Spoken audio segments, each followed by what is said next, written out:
सकाळी घरातली सगळी कामं वगैरे आवरून घेतली आणि याचं असं मस्ती करणं चालू होतं आणि कितीही कामावर आपण हा घरातला पसारा काही अजिबात बंद होत नाही.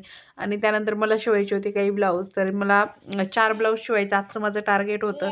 तर त्याच्यासाठी मी इथं म्हणजे सुरुवातीला मला लागूपर्यंतच ब्लाऊज शिवायला जवळपास 12 वाजले होते आणि माझं टार्गेट तर 4 ब्लाऊजचं होतं. पण बघ म्हणजे त्यातलं एकच कंप्लीट झाले, बाकीचं काहीच कंप्लीट झालेलं नाही आहे.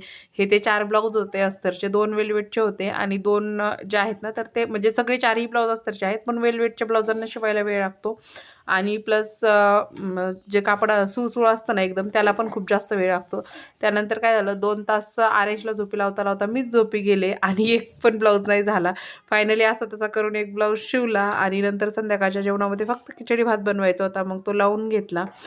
भांडी वगैरे होते सकाळचे, ते क्लीन केले आणि फक्त हा एक काळ्या कलरचा ब्लाऊज झाला. बाकी काय काही झालेलं नाही आहे संध्याकाळपर्यंत. तरी असं होतं कधी-कधी टार्गेट एक असतं, होतं एक. आता बघूया कधी होतात काय, हे सगळं तुमच्यासोबत शेअर करील. व्हिडिओ आवडला असेल तर लाईक, शेअर, सबस्क्राईब. थँक